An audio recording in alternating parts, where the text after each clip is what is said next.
career on one chord. Hey! Hey! How's it, David? Bringing music back to Music Row, even if you don't No. care. Or no. You know, we're going to go with no care. It's been a long day. It has been a long day in the studio. Mac doesn't know or care. So it's the safest place to be, we found out here. Compliments of Concast in Cashville. Yes. Thank you, Concast. Anyways, Buddy told me to say that. We have to thank the House of David, Mike Davis, Brandon Hendegar, and the fabulous David Briggs for having us. And Buddy, the Wonder Humper, he'll be in here, I'm sure, sooner or later. And and Luke Audio. Again, I'm doing the Jimi Hendrix point at the microphone. The only way to do it.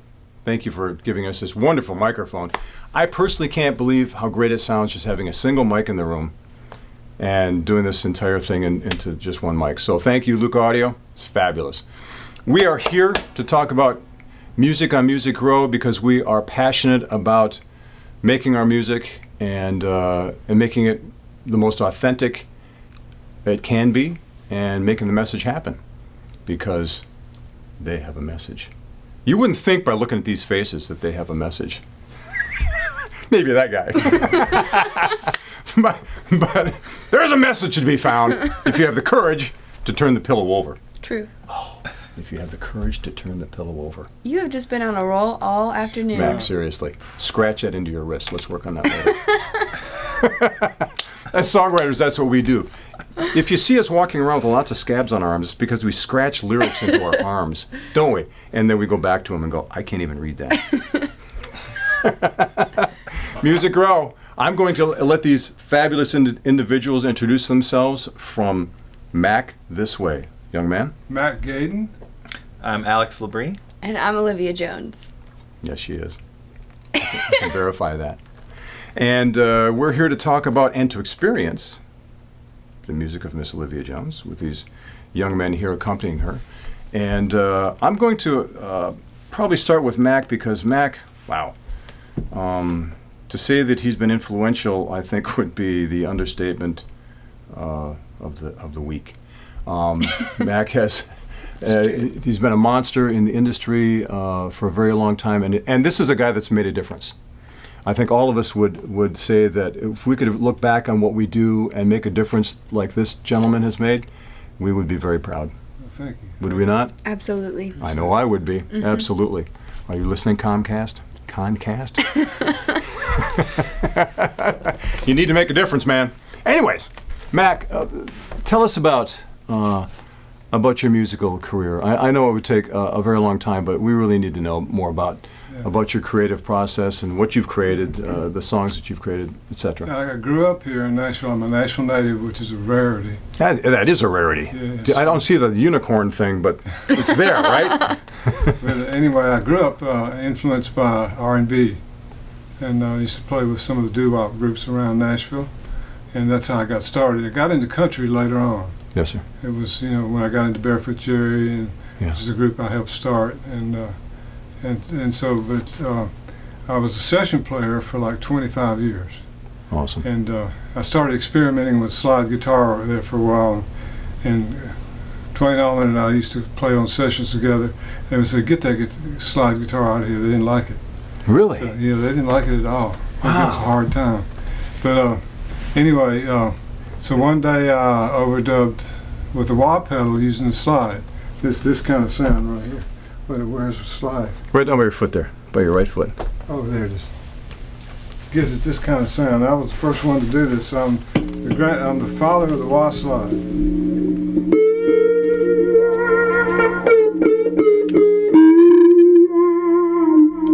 So, fantastic. I mean, we've all heard that how many thousands of times in our head. Thank you for that, keeping me up at night. How do they do that? So anyway, that's my claim to fame. No, not really. Yes, it is. You kidding me? It's one of my only claims to fame. But anyway, I also wrote a song with Buzz Cason called Everlasting Love, which has been a hit 13 times in different countries. Yeah, amazing. Amazing. Any song and making history. So when you were writing those songs back in the day, I mean, was this something that what was your ethic at that point in time of writing these songs? Was this something that you guys were feeling? Was this something that you were doing as a process, or is something that just happened on an organic, spontaneous level? Organic. Yeah, It was right. organic, yeah. And you can hear it in those tunes, right? Guys, I mean, Absolutely, that they're yeah. organic. It's not like it's a forced process. It just Yeah. was like, man, Yeah. here it is, right? So everything was like spontaneous back in those days when there was a lot of spontaneity going on in the music business. Yeah. Drugs. Yeah. Excuse me. Excuse me. Sorry. Oh, something in my throat.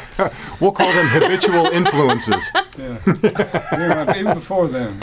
Even before that, right? We did LA turnarounds. yeah, exactly. That was in Johnny Cash's day. Unreal. Oh yeah, absolutely. Absolutely. LA turnaround, everybody knows what that is. You drive to LA and come back. Yeah. And don't non-stop. Yeah. Man, those were the days, huh? They were gruesome days sometimes. Yeah. I wasn't that involved in it. It was just somewhat, on the fringe. On the fringe, standing back, So I'm still here. taking a peek. Yeah, Yeah, right. still here. Exactly. Anyway, I played on Blonde with a lot of the guys around here from Nashville, which is Dylan's famous album. Yeah. And let's see, there are some other people I played with. Yeah. Just some other people. Yeah, right. You know, Johnny Oh. Cash and I can name drop, but I mean, of course. But he's far too proud to do that. Thanks, Mac. That's fantastic. It's such an honor to have you here. I'm honored to be here. It's going to be fun. Yeah, because I speak from the heart when I say that individuals like yourself have made a difference. Yeah. And that's why people like us three are here, is because of the groundwork that people like Mac has laid for us. Yep. And they've taught us how to, write relevant, meaningful music. Mm-hmm. So we thank you for that. I appreciate it. Absolutely. Yeah, thank you, man. Alex, tell us about yourself. Tell us about your musical journey as it has been. Well, I've moved around a lot. Started out in the Netherlands. That's where I grew up. Originally from California, but started playing, in bands and stuff over there. Yeah. And then Did you play in English over there or not? I did, yeah. I mean, they love. That's a bad joke. I just. And in Dutch too, They. Here's the Play a chord. Dutch tune. Yeah. Can you sing in Dutch? Yeah. No, I mean, they really do love American music over there, Yeah. and there's really, really deep respect over there, Indeed. So it was really great getting a start over there, and then eventually moving to Boston, playing up in bands there, and then moved to Nashville. So And you've been here for 3.5 years, you said? 3.5 years, yeah. Fantastic. Yeah. Well, thanks for being here today. Thank you. man. Fantastic. Thanks. And Miss Olivia, radio voice. There's that radio Gems. voice. It's a gem. It's gold. Compliments of Concast. Yeah. Thank you for being here. Thank you for having me. I'm sure a lot of people have already heard Olivia around town and different gigs that you've done around town. Just a couple. I just moved to Nashville Yeah. 4 months ago. Is it 4 months ago now? Just about 4 months ago from Pennsylvania. She's still all shiny. Yeah. Can you see that she's still very shiny? Yeah, I don't have that jaded mask about me, right? No, it'll come. Don't you worry. That stare. That That happens after a while. And we'll teach you that later. Talk to me just a little bit about your musical influences in the past and what has brought you to the type of music that you are writing, because I've heard some in rehearsal here. The type of music that you're writing is absolutely not a mainstream thing, but it's a real stream, I call it. Very cool. It sounds like something that's very soulful and something that has a very forward intent to it. Talk about that for a second, where that comes from, because I mean, you have a very, and I mean this in the most gracious way, of an old soul about yourself. You have a heart and a soul that speaks many more years than you obviously have on you. So, where did that come from? I don't know. No, but I mean, I grew up in Pennsylvania, and both my parents are musicians. My mom graduated from Penn State with a classical performance degree. Wow. Okay. And my dad graduated from Chapel Hill with a music composition degree. So they both came from piano backgrounds. Got it. And so growing up, I had a lot of music was always played in the house, and we always did recitals. when I was younger, and then when I hit high school, my mom started going back in. She used to be in prog rock bands growing up, and she kind of like went back into that when I was hitting about like 13, 14. Wow. And so that was actually really the first kind of influence for me. I sang in choir and things like that, but something that I've been talking about a lot when I'm, interviewing and talking to people is that I was really fearful to do music until I was like till now. So, I mean, where was that fear based? Was it just because you just didn't think you were good enough, or you just were shy? I mean, where's that fear based? Yeah, I think it's a general fear that everybody can relate to, just fear of not being good enough and not, and I think specifically with music, it's not uncommon to hear that it's not practical, Right. that you're not going to make any money, that you won't be successful, and you Right. won't be able to make a career. And I thought it was selfish. I was like, why would I ever put all of my energy into something that wouldn't have a return, and I wouldn't be able to take care of the people in my life around me, or wouldn't be able to take care of myself. So I was like, it's not even worth it to Mac, try. when did you, this is an interesting topic that I think is pertinent to a lot of the people listening. When did you lose your fear of making the music that you knew was just inside you? When did you lose that fear and just say, you know what, this is who I am, this is what the hell I'm saying, this is how I'm saying it? I was living in the Smoky Mountains in 1969 or 70, and I wanted to perform as an artist, and I was afraid, had stage fright, really terrible Yeah, stage fright. sure. So to go out and play with my guitar and banjo to the rhododendron in the woods. Get out. And so That's awesome. Came Okay. back to Nashville, and I was the first one to play the Exit In. And I got up on stage, and I closed my eyes, and they were all rhododendron. Wow. And I did really good. That's fantastic. They were innocent, I was innocent, and the other thing, there was a mountain stream between us, How about that? That's how I got rid of it. There's a great statement right there. Yeah. When you're standing up in front of that crowd, there's innocence, and here's innocence. Yeah. Right, because we're all there for the same reason. So why should there be that fear ethic that's cast from the performer's level, right? Yeah, right. So Yeah. if you can really look at it from that perspective, it's innocence on both sides of it. We're just bringing that together. Yeah, and for me, actually, the fear never really came from performance. I mean, I definitely had. Everybody has. Like, it takes a little bit to get used to being on a stage. It's really intense. But the deep-seated fear that prevented me from really doing anything was personal expression through writing. I came to. There you go. I think I always had an itch to sing my whole life. Even if I was afraid, I would always, sing around the house when no one was home. I specifically remember trying to learn Barracuda every time my parents left. I was like, I went to the computer, I was like, all right, this is my chance. I got 8 minutes to learn Barracuda. Go! But yeah, so when I was like 19, I joined a band, and I joined an a cappella group in college. So I got a lot of experience performing, but performing okay. other people's songs. Right. And I became really comfortable. I was like, singing and performing and having that relationship with people on the stage is really natural to me, and it's really fun. But the fear always came from, I always said, I can sing anyone else's song to hundreds of thousands of people, and I'll be fine. But to sing one of my own songs to even one person is the most terrifying experience, because that's what's real. The words. Well, you're behind, letting them in. Yeah. Right, Mac? That's right. Alex, I mean that's when you're performing your own material, Yeah. you're letting someone in. Yep. And maybe that's that fear thing that it comes from. Well, what if they don't like what they see? Yeah, and it takes away the mystique. It's like whenever Right. you're singing and you're just performing, I think it leaves a lot up to interpretation. Indeed. And as soon as you use words, you have this concrete image of what you're feeling inside, and so it's You're putting really, it there, and if it's there, they're going to judge They're it. going to judge the hell They're out of going it. to judge it, right? Right? Yeah, and absolutely. maybe that's where that fear comes from. Yeah. Right, until you could get to that point of, There's nothing to judge. exactly. Yeah. The judgment doesn't mean anything. It's just nothing, out there.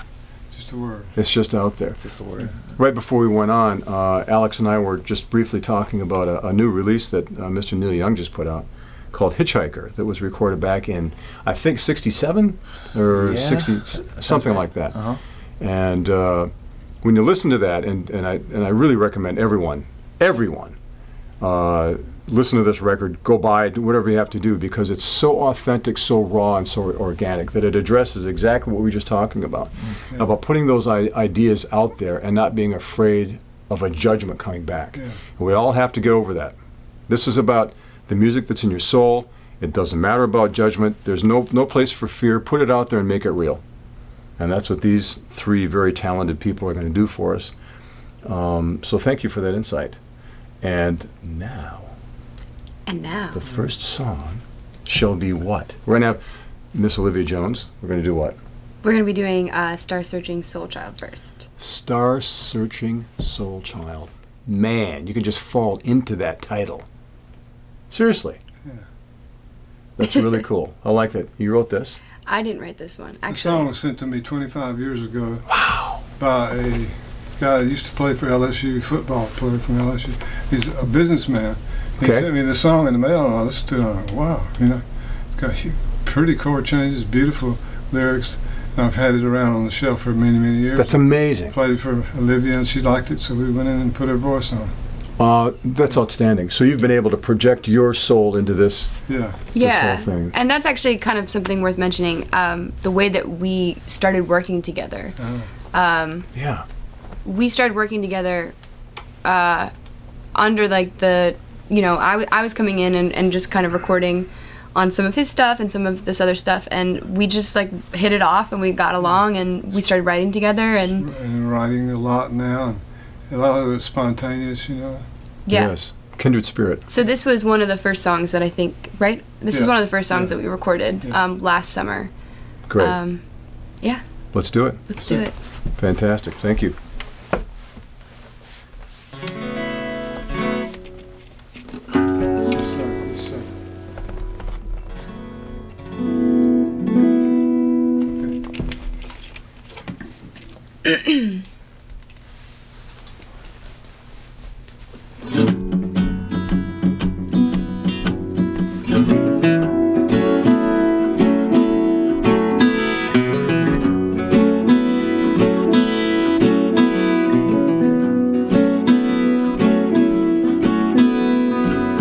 If I get behind a line of cars, I'm gonna lose my mind. I'm not just counting stars, but there's a place to start. If you look and see the earth is still, that's been my observation. Follow a step in time to the ground where you lay. Star searching soul child, have you lost your way? Busy buzzing animal, yeah. Have you lost your way? I can't find the words to say to you. Don't need the words to say to you.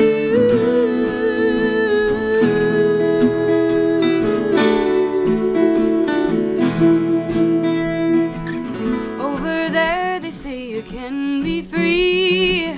It's just a fantasy. Try to break their rules, your eyes will freeze to ice. You can hear your voice in some machine. That's been my observation. Follow a step in time to the ground where you lay. Oh, star searching soul child, have you lost your way? Busy buzzing animal, yeah. Have you lost your way? I can't find the words to say to you. Don't need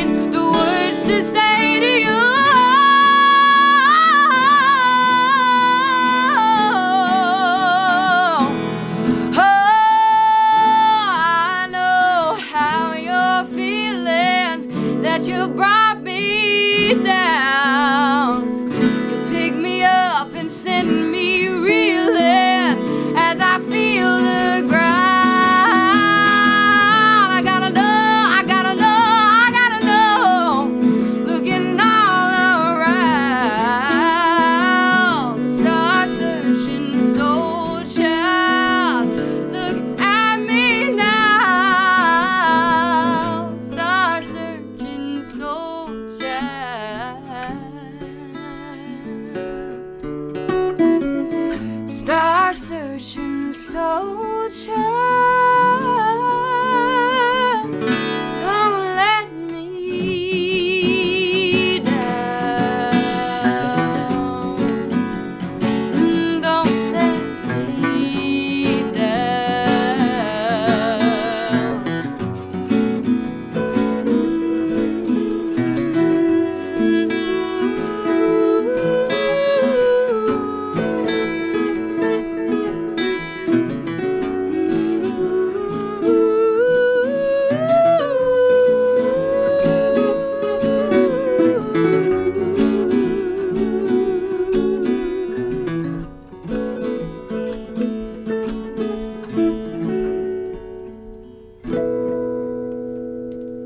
Fantastic.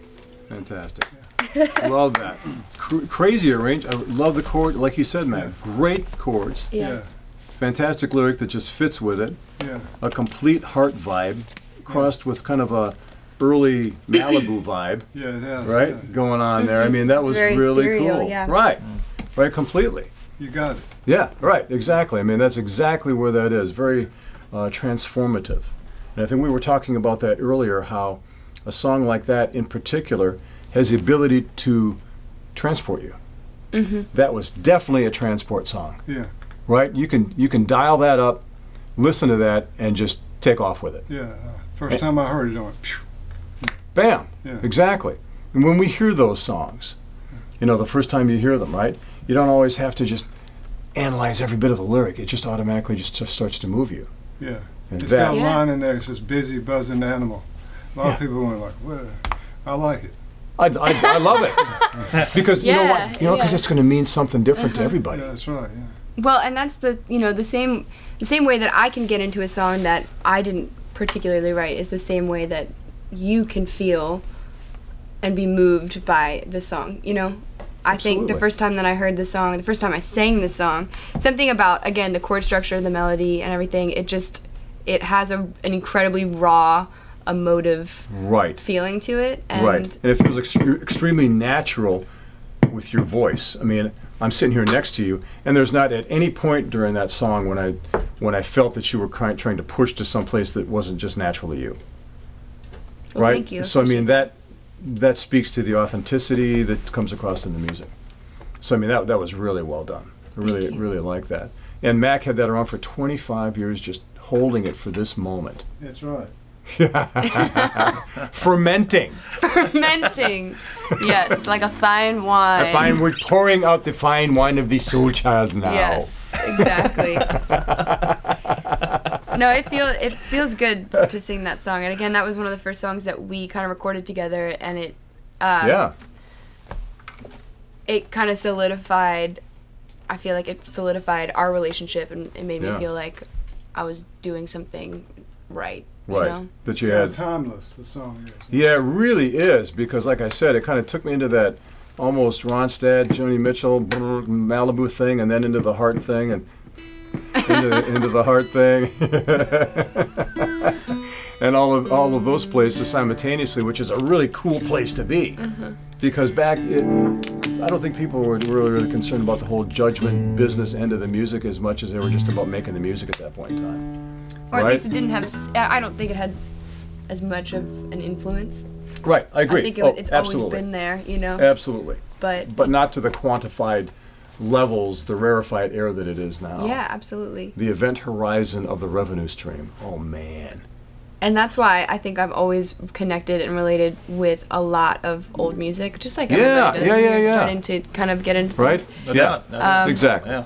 But Totally get that. I do feel a shift. I feel a shift in the perspective of people Yes. and like people my own age Yeah. alike, you know, of saying like I'm tired of hearing everything to be pristine and perfect.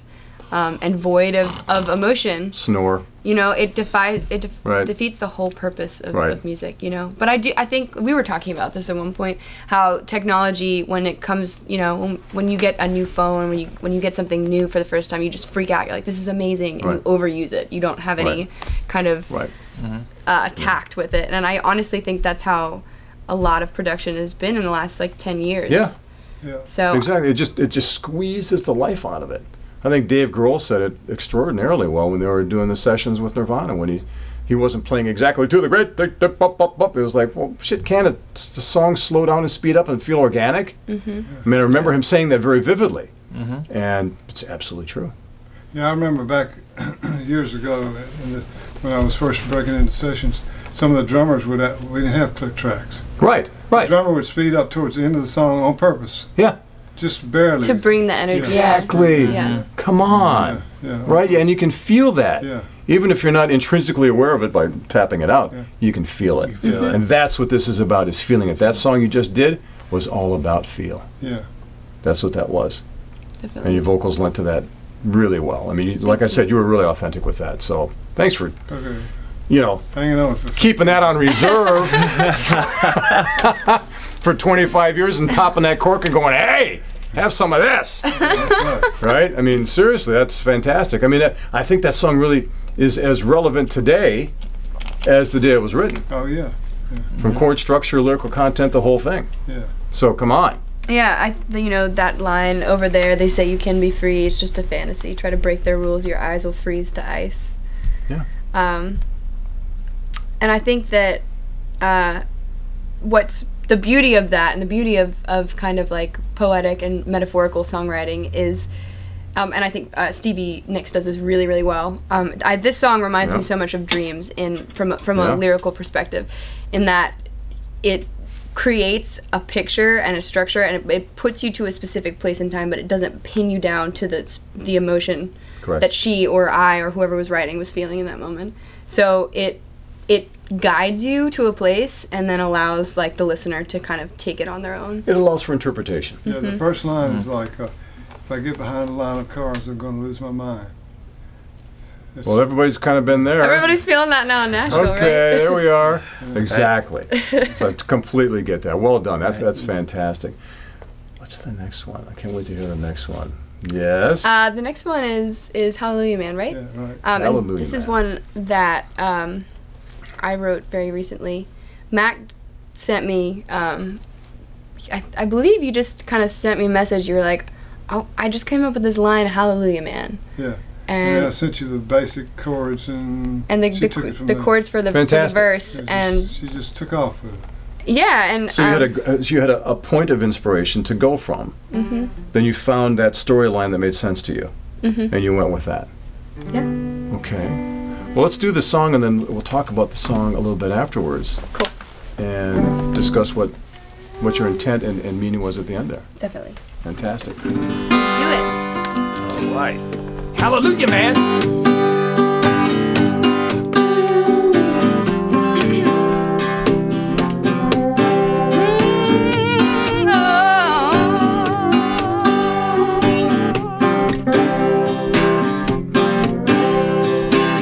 I'm sick of wasting all this time with you. You don't know when to go home. Listening to your pretentious lie all the time, baby. You're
I don't need someone to shame me. Hey, hey, hey, hey.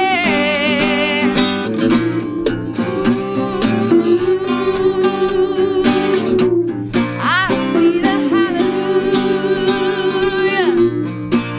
I don't need a hallelujah. I don't need a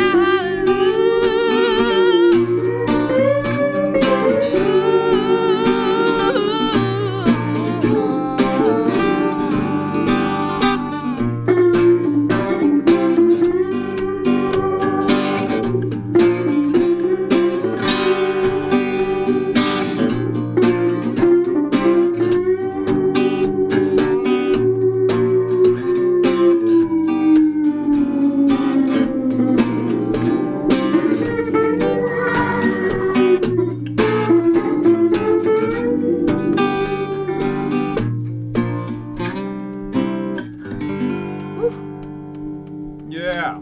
Oh, Matt, that slide. May I say love it. hallelujah, man. So I slide think always. I'm kind of getting the idea that when Matt kind of said hallelujah, man, chord structure go, you kind of went to that side of you that doesn't like to feel control. Very much Someone so. else trying to elicit their control on you at any level. Very much Am so. I fairly close on that? Yeah, and I think that the scope of that song was under religion and Yes. under, you know, with the title and everything. Right. And about the, you know, the hypocritical nature of certain people. But the thing is, I didn't draw inspiration specifically from religious people who were using religion Right. as a pedestal, Right. Or as a control ethic. as a control ethic. Yeah. It's an area that you see it pretty frequently, I'd say so. but really, it's human nature. Yeah. The ego is it's so easy to be blinded by your own ego, and everyone, you know, if you look around in your job, in yourself, in religion, in the government, I mean, everywhere, you're just seeing people who are blinded by their own ego and aren't able to see that they're just completely To hypocritical. see beyond it. Exactly. See the hypocrisy within that content. Indeed. Mac, when you first heard the phrase hallelujah, man, Uh-huh. what was that saying to you, and why did you send it to Olivia? I've met Leonard Cohen before. He came and watched me record some on one of my albums, Yeah. and everybody loves that song so much, but they don't really realize where he's coming from. Right. So I Right. thought, he's a hallelujah man, but he was a good hallelujah man. But these other people, posers, are Indeed. Yeah. Posers. Right. not such good hallelujah men Yeah. and women, you know. So and Yeah. he was into what he was into for a whole different reason than they were. You know? Yeah. Indeed. Yeah. Indeed. Yeah. Absolutely. Right. What an authentic Yeah, guy that was. he was. Yeah. I mean, oh man, wow. I mean, when's the last time you sat down and listened to one of his records from start to finish without having to take a break to sit there and go, wow, Seriously? Whoa, I got to take some of that in for a second. Yeah. Right? That's some of that stuff that really gets you deep, and that's exactly what Yeah. I mean, this song has those kind of legs to just let that work that message. Yeah. Well done. I mean, Thank you. fantastic. She did a great job on it. Yeah, fantastic job. I think, thank you, I appreciate it. I mean, Is there less fear now? well, again, I think I'm fairly Yeah. new to songwriting, and I think that it has been, like, quite frankly, terrifying. Indeed, of course. But liberating in many ways, and this song especially, I think it was very cathartic for me Yeah. to not only speak of, you know, not wanting to be controlled by other people's ego, but like really, in a way, be controlled by my own ego and my own fear. Right. It's the only thing that was ever holding me back, was fear of not being good enough. Right. Yeah. You know? At whatever level that happens to be, whatever your So- perceptions are. So yeah, it was very cathartic for me to write this. Nice. Okay, good. And that just leads you on to other ones. I mean, when you know how good that feels, man, the next one feels great. The next one feels better. Here we go. I mean, really? And It gets to be a wonderful process. Mm-hmm. It's all about inner healing at some level, right? I mean, when you can take it and just apply the things that you're feeling, put them out there into a tangible format. That's inner healing because you can take it out of you, take it out of you, and start to work with it from there. And a lot of things that I write, that's exactly what that's about. I don't think you realize how much you have to say until you start to put the pen to paper. Exactly. And it just kind of comes out. Absolutely. I think before I always was like, well, what am I going to write about? I never wanted to just write like sappy love songs because, to be honest, quite frankly, I don't even know if I've been in love, so I don't really have much to draw from. Right. But that's always what I assumed songwriting was. I don't know why. I don't know why. Well, I guess, right, you know, and Alex and Mac, I think you'd probably agree that because of most of what we're spoon-fed or fed over the radio processing is about a lot of the love content, the relationship content thing that just seems to work the same storyline over and over because it's just safe. And nobody wants to talk about things that aren't quite safe enough. All right? So Hallelujah Man touched on some things that may not exactly be safe because you're talking about the control ethics of people or the religious entities or that type of thing. So it takes some courage to go to those areas. Songwriting can be about courage, without question. Yeah. Absolutely. Yeah. No question. Fantastic. Loved it. Loved it. Thank you. What's the next one, Mac? Because it looks like you're prepping over there pretty hard, man. Yeah, I'm taking it out of open tuning. The next one is a song I wrote sometime back, maybe in the '73, somewhere around there. I did it I produced an album on a girl named Diane Davidson. She's a kind of a soul pop singer. Okay. And I wrote this song with her. Okay. And it's kind of like a defiant kind of thing that we were all feeling at the time, and I sang a duet with her. Oh, so I'm going to try to sing with Olivia today. Great, fantastic. I see there's a theme to these songs, and you know what? I don't even think we like meant to do that.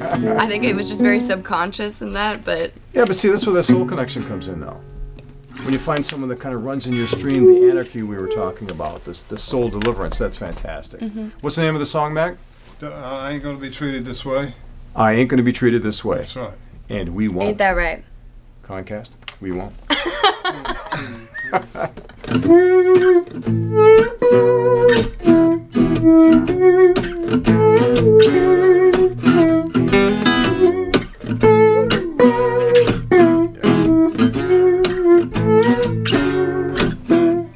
I ain't no queen you've ever seen, but I ain't no slave or maid, no. I ain't the only train at the station, but I won't be treated this way. Lord, Lord, Lord, I ain't gonna be treated this way, no. Lord, Lord, Lord, I ain't gonna be treated this way.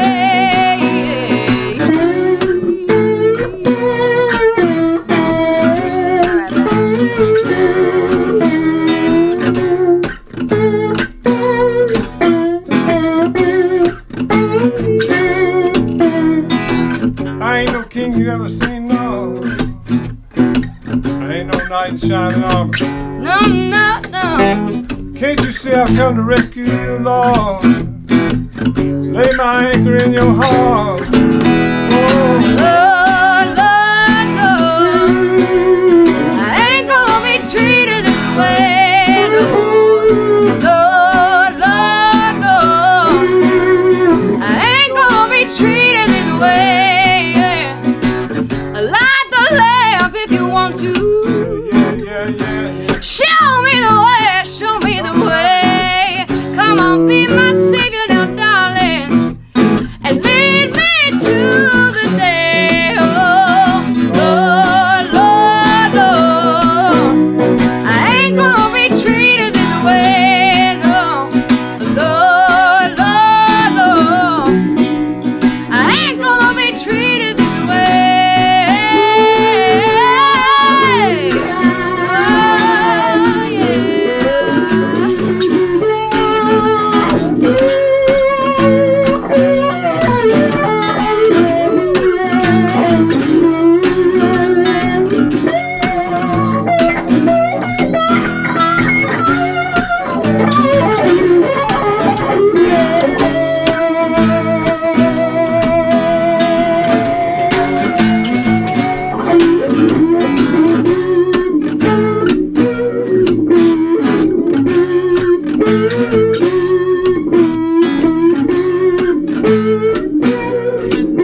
I ain't gonna be your funky whipping boy no longer.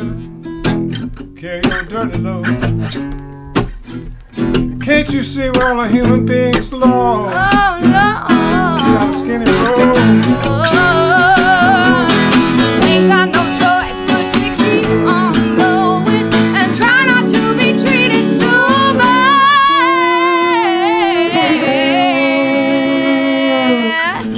along the way.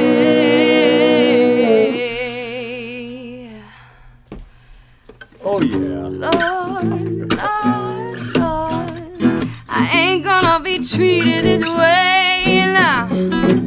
Lord, Lord, Lord, I ain't gonna be treated this way.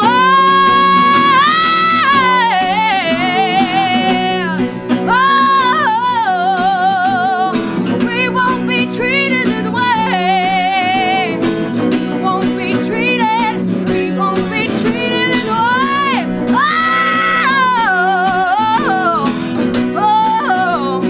We won't be treated this way. No, no, no, no.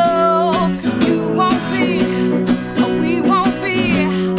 We won't be treated this way.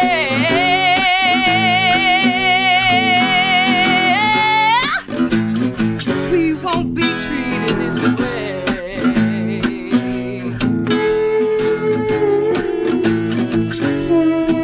No, no, no. No, no,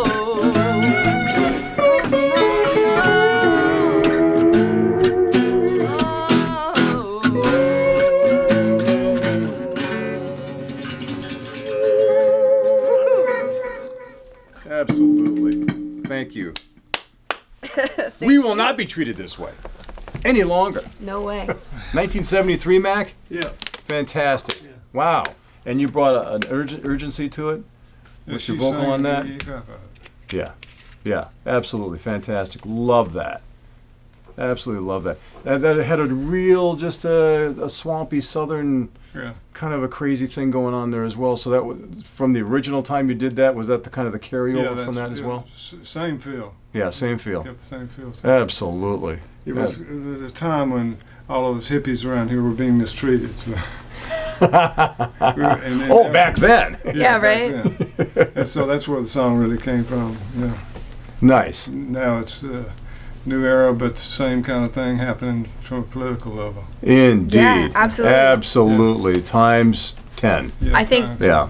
Yeah, I think that's a really great kind of example of how cyclical things are and how Indeed. much how relevant a lot of the stuff from the 60s is nowadays.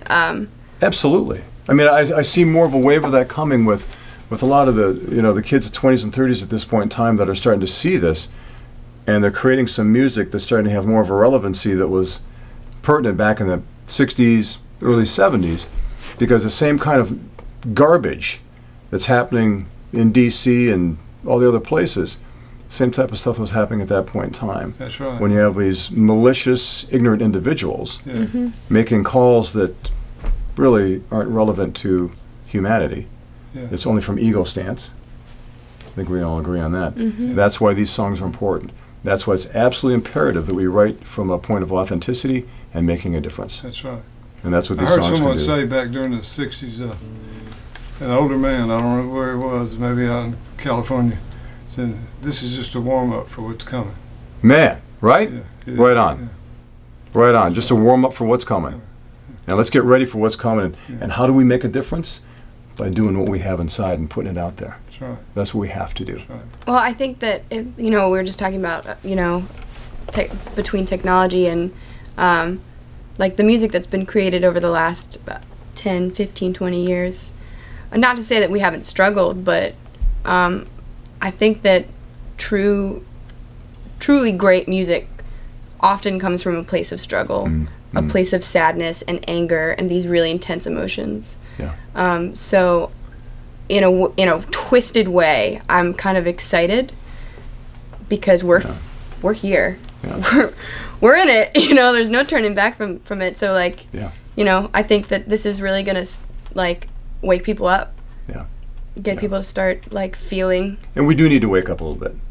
Don't you agree? I mean, I think we were kind of all asleep at the switch to even allow what has happened to happen. Absolutely. And now it's time for us to go, that's not going to happen again. It's a moral imperative that we all stand together united, create the music that makes a difference. It's authentic, and we make it on Music Row. Oh, what a segue. Oh, look at that. Full circle.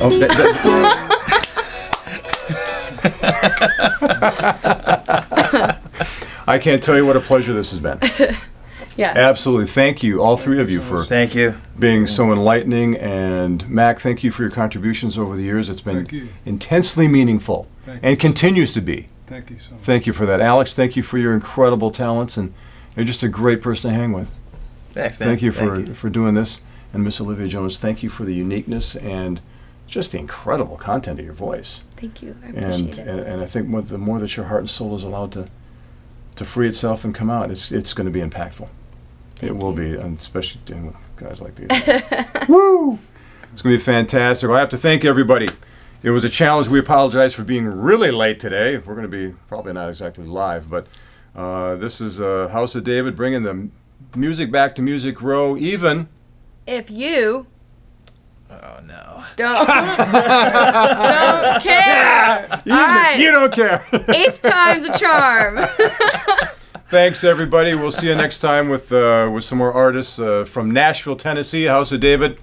Have a wonderful weekend, everyone. We'll talk to you soon. Take care. Bye-bye.